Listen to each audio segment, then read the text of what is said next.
By now you probably smell the pizza, so we'll give you a presentation you enjoy. We're going to conclude with intelligent parking, which I guess the theme of this capstone is parking. I'm Sean Potter. I'm the product manager, and I'm a computer engineer. Nick Donasso, I'm an electrical engineer. I'm the hardware lead. I'm Michael DeRoot. I'm an electrical engineer, and I was a part of the hardware teams. I'm Michael Mattis. I was a software lead and computer engineer. I'm Yulin Ye. I'm electrical engineering and operations. So a basic overview of what we got here.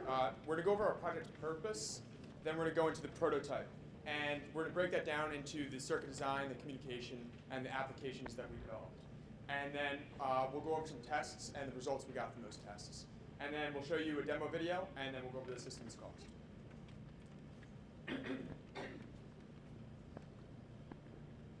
Okay, so the general goal of this project was to bring parking as a whole into the Internet of Things.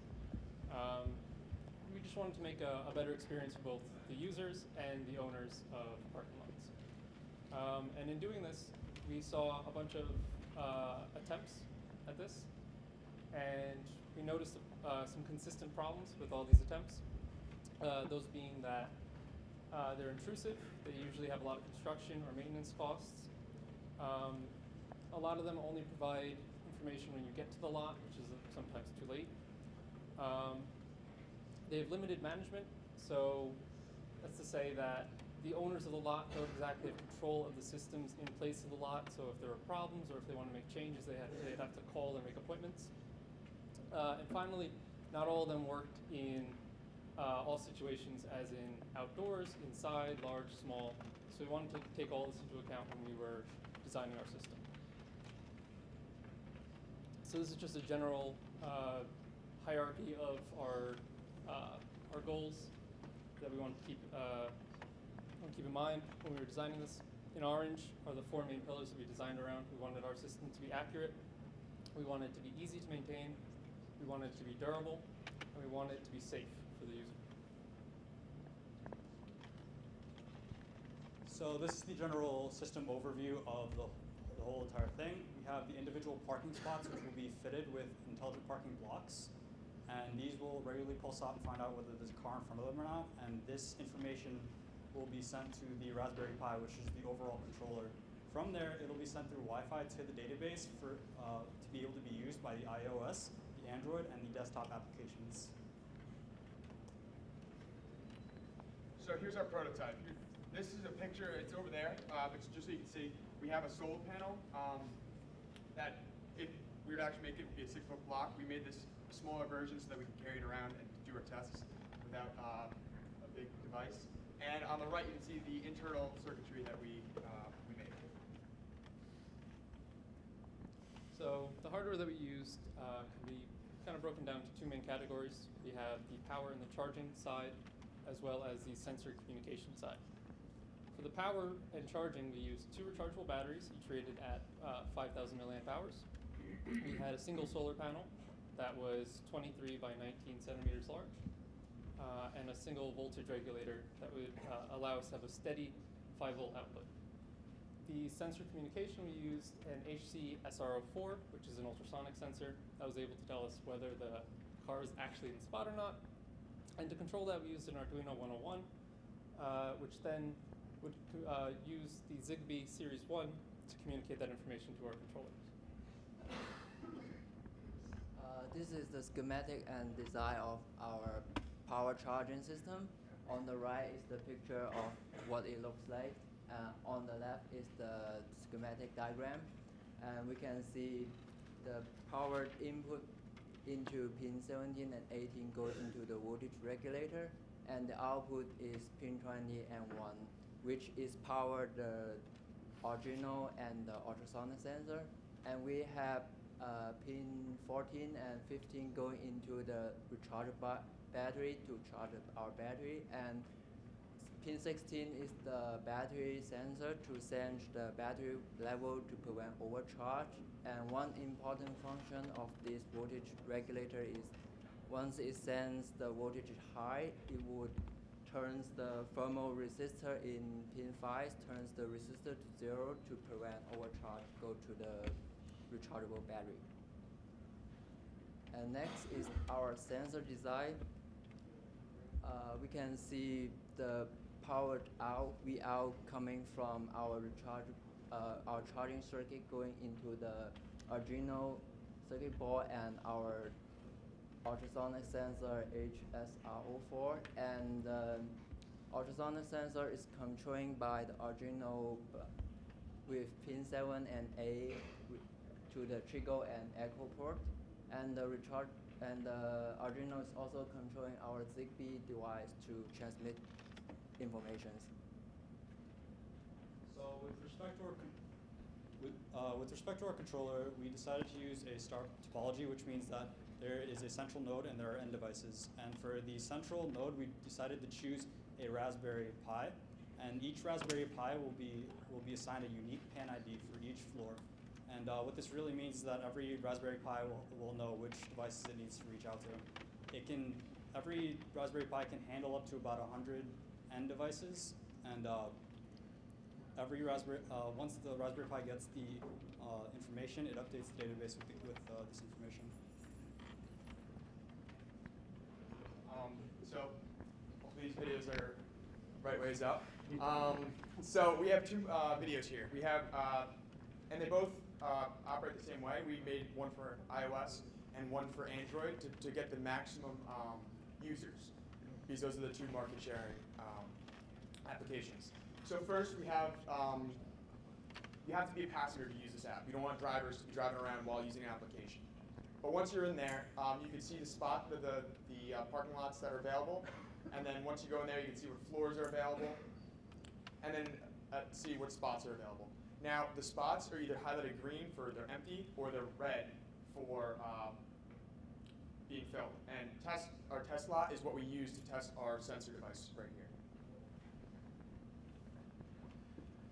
Like I said before, the Android application has the exact same functionality. It's just laid out a little bit differently. Again, you have to be a passenger to use this app. If you click you're a driver, it'll tell you you must be a passenger. After proceeding as a passenger, you have the list of blocks for you to select, which will give you a map that you can even look to for directions. Afterwards, you're able to see all of the spots available from the drop-down list depending on what floor you're on.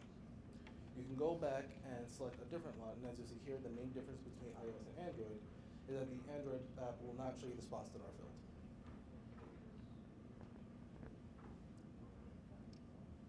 Now this is the desktop application that is meant for the security personnel that will edit the status of spots and control how the lot is laid out for the users. Now this is the registration screen, and the two main things here are whether you're an owner or security. If you're an owner, you'll have a management key that will give you via email. And from there you'll enter, and that'll just essentially dictate who is the overhead of everything in the lot. If you're security, this isn't something you have to worry about, and the rest of the registration screen is exactly the same. First name, last name, email, password, username.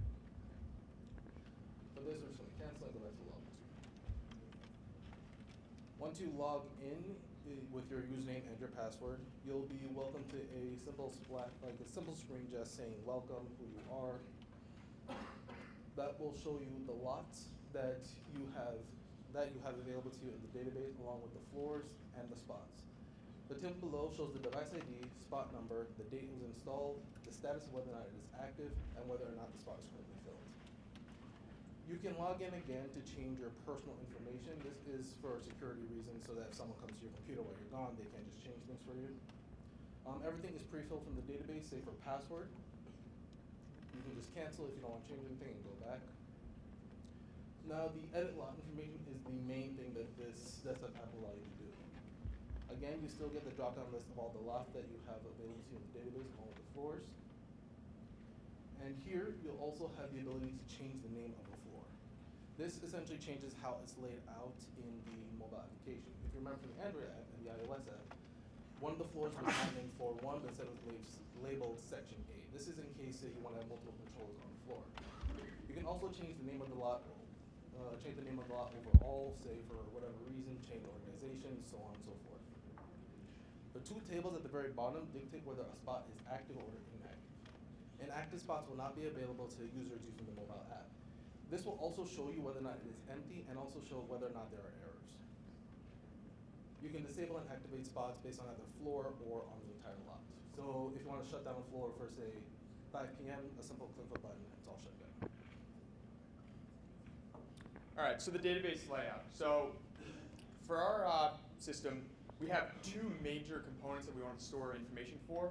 It was the actual parking spots information, so that contains the lots, the floors, and also the parking spots. And in that, the parking spots, you have a device ID, which is what device is in there. So if you have a parking spot, you can replace it with a different device over the course of a few years. And date of installation is the most recent time you updated the device, so you know how long that device has been operating there for. At the bottom, I just want to bring in these two fields of status for the parking spot. There's status, and then there's is-fill. The status is what we were mentioning, how it can be active, inactive, or an error. So an error can be drawn through the system if you don't get any response from that device when you're trying to gather its information. And then the is-filled is Boolean value, whether it's empty or filled. The second part is the user and security information. This is where when you register to be an owner of a lot or a security personnel, all your information is stored in here, in the contact table, the address table, because multiple people will be working at the same address, and then the management key table links you to whether you're an owner of a lot. So once we say, okay, we're going to sell you our system, we'll give you a management key through email, and that'll be in the management key database table. So once you actually sign up, then it'll be triggered as this is currently being used. So we know where people are using their management keys and who's got access to own lots. Also for the login info, we actually encrypted the password information before we send it to the database, so if our database is breached, that nobody can use this information to get into other lots for security reasons.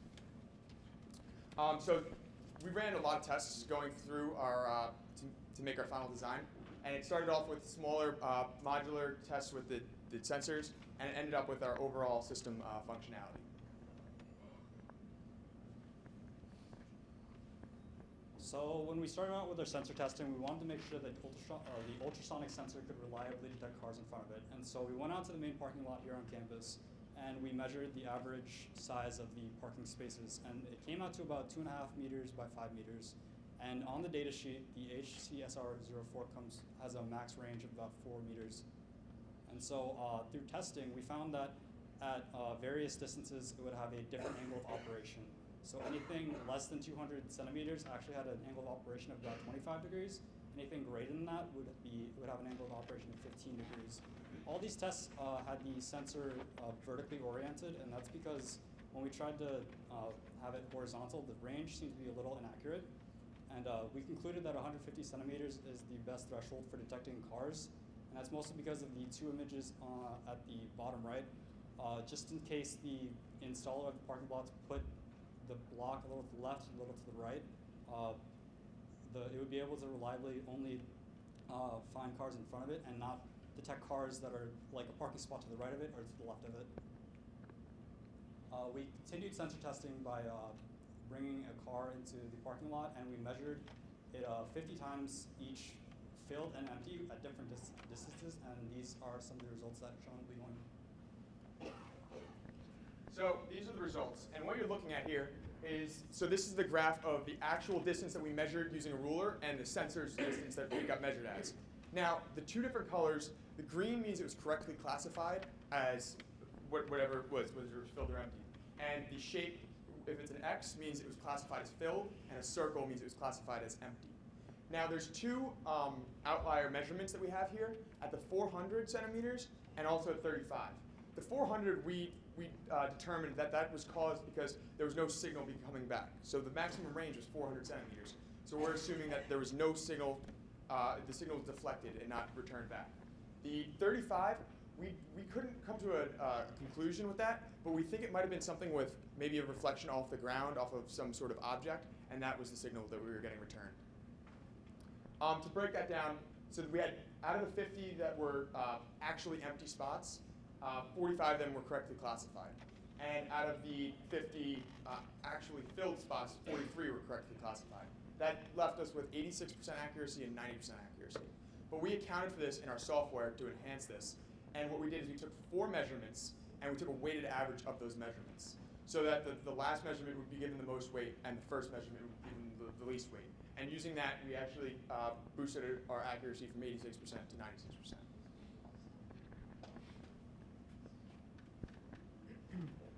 Okay, so these are our results from our solar panel. This is the amount of power that we receive on average. We went to the garage on campus over a couple days, different weather situations, and we tried different configurations of the panel on the block itself. And the most important thing to see here are the two bars at the bottom. That's the position when the panel itself is not on top of the block, but actually on the front end of the block, the 45-degree angle. And at the same time as being at the edge of the block, not in the middle. We find that this is getting more light from the inside of the parking lot, as well as not being blocked when a car is parked there. And our final test was the power consumption by the entire system to see if our panel could power it. And we came out to our sensor circuit consuming around 330 milliwatts, while the Zigbee communication side consumed around 150. It's a total 480 milliwatts, which our panel on a more of a pessimistic average only provided 400. So if this were to be used, realistically we would need more than one panel. So maybe one on either end of each block. This is a video demonstration of our product actually working right next to the RLC building. This is right side up, I promise it's right side up. So here it is, it's in the parking lot at an empty spot. And now we're gonna go over to inside the car where Mattis is in the passenger seat using the application. So he clicks on the passenger app and he goes to test lot. That's the one that we used for this device. And we just put in a random location so that we knew that that's the lot that we were choosing. Now, you can see that there's one parking spot remaining. So they go and they're gonna take this parking spot.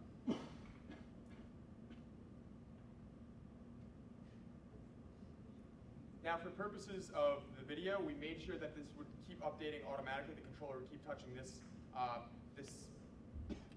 end device. But usually when we operate it, we have it go through all the devices within a 5-minute period. So that's how we came up with the 100 end devices that we could use with this. So that if there's only one device, it'll go check that one device and wait until the 5-minute period is over and then come back and check it again, instead of just keep constantly checking one device.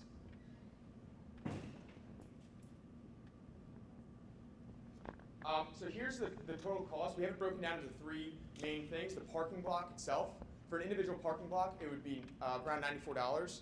And then for a per floor cost, so each floor you have to get one controller. Now, what we mentioned before is that can only hold up to 100 spots. So if you have a wide open layout where you have more than 100 spots on one floor, you just have to get a second controller and name it floor 1, section A, floor 1, section B. And that would cost $52 per floor. And then the annual cost, this is just for upkeep for intelligent parking. To keep the database running per year, we used Amazon's free year during this project, but it would have to be $238 per year. And then the Android cost of putting up the app, if we were to actually put it on the App Store, would be $25 for one-time cost. And the iOS cost is $99 per year to keep your apps in the App Store. And these are the standards we used. For Wi-Fi, we used the 802.11n. The third normal form for our database. For Zigbee, it was 802.15.4. For security, we used the AES encryption. And we practice professional coding standards with commenting and different namatures. And then finally with ethics. We wanted to make sure that this application was used by passengers. So that was one of our ethical constraints. Any questions?